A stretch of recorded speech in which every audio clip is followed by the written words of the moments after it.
Today on the bench, I've got this Sten gun, and this is probably the lowest budget automatic weapon you can get into. If you want to go the automatic weapon route, this is entry level. This is that Sten, that British Sten. It's a blowback action, and let me show you how it works.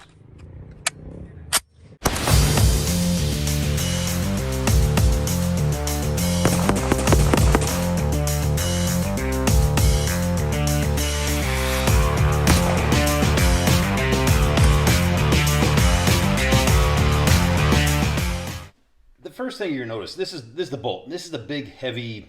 God, this thing's it's a pound or so, and this is retained by this giant spring. And if I'll show you right here, if you look on there, that's your firing pin. It's a mounted firing pin, and there's your extractor. And this is kind of the key of the whole operation. The action of the round going off is going to drive this thing back. That big spring is going to catch it. It's going to move forward. It's going to strip a round off the magazine. And as it chambers it, it's going to use that mounted firing pin. That's going to strike the primer, cause the gun to fire, and that firing is going to move this bolt back, catch by the spring, start the whole thing all over again. So let's put this big fat bolt, this big heavy bolt back in the weapon, and I'll show you how it operates. All right, so I got a couple of these snap caps, these action proving rounds. Some people call them dummy rounds. And I've just put a couple in the magazine. We'll show you this works. But that bolt, that big heavy bolt that we talked about, how that thing slides back and forth. The only safety on this Sten is to lock the bolt all the way open.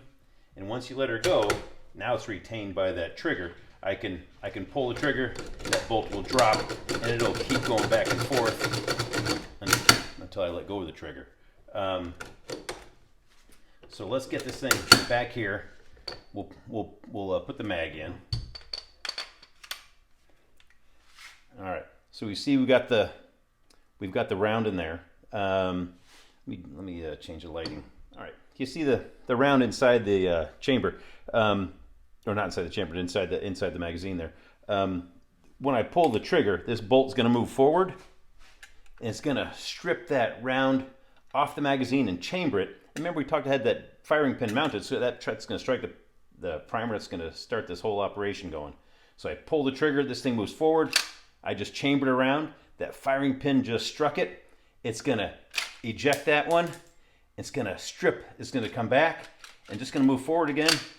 Chambered another one. It's going to strike it, move back, and just keep doing that until I run out of ammo or I let go of the trigger. If I run out of ammo, it's going to have that closed bolt. I'll know I'm out of ammo. If I let go of the trigger, it's going to come from that open bolt position. All right, so I'm taking the magazine out of the weapon, and you can see it's clear by looking all the way through it. But it fires from what's called an open bolt. So the bolt is back. The chamber's open. The bolt's back, and when I pull the trigger, what that's going to do is going to release this bolt, and the mass of that bolt and that spring pressure. That's what's going to strip that round off, and that's what's going to strike that primer, and that's what's going to, then once that primer goes off, the bullet fires, and the pressure of that bullet going off is going to push that bolt back. The spring's going to catch it, and it's just going to repeat. But a really simple technology. The British were able to knock these out during World War II. They made like 800,000 of just this. This is the Mark III. They made 800,000 of the Mark IIIs, and the Mark II I think was even more popular. But I'm going to go ahead and dry fire. So you see it fires from the open bolt. So I'm just going to pull the trigger. And you see all that mass and all that spring pressure. That's what's going to strip that round off, and that's what's going to chamber that round and strike with the firing pin and start that whole process of automatic fire. Like I said, when it's empty, as long as I'm holding my finger on that trigger, it's just going to keep repeating, and it's going to end up with a closed bolt. That's when I know I'm empty. If I let go of the trigger, if I let go of that, that's going to lock back. That trigger's holding now. So I can do a 5 or a 10 round burst, whatever, just by pulling the trigger, let go. I don't have to run until I'm out of ammo. If I do want to put this on safe, I put it back, and it's just locked open. So then when I change mags, I come back down. Now the trigger's caught it, or the sear's caught it, and now ready to fire again. but really not much to it. During World War II, they described this as a kitchen sink drain pipe with a bed spring, and that's all it took to make a submachine gun. There's no real handle for it. There's not at all ergonomic. You know, this is all you got for a buttstock. This is all you've got for your pistol grip. You just have this trigger and a tube. God, it couldn't be simpler. This has about a 9-inch barrel, and that's about all you need for the 9mm. These are modified to be 20-round magazines. The original ones were 30 rounds, or I think 33 rounds actually, or 32 rounds.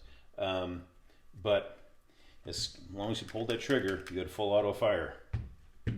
This gun did have, if you look here, I don't know if you can see, it says A, that's for automatic. On the other side, it doesn't say semi-automatic, it's R for repeat mode. So when I push that in, it becomes a semi-auto. Every time I would pull that trigger, it would fire, it would come back, it would catch it again. So I did have semi-automatic or aimed repeat fire with a Sten gun. So there's a little bit of something to it. It's not always full auto. I don't know how accurate you'd need it, or it would be capable of semi-auto fire, but you did have that option. Well, I probably made that all sound a lot more complicated than it really is. There really is not much to this. If you do want to get into full automatic weapons, this is your entry level. This is your cheap way in. These guns aren't that expensive, and it's 9mm. It is full auto. You can get parts for it, and you can go have some fun in the range and go full speed, high speed, low drag. See you next time.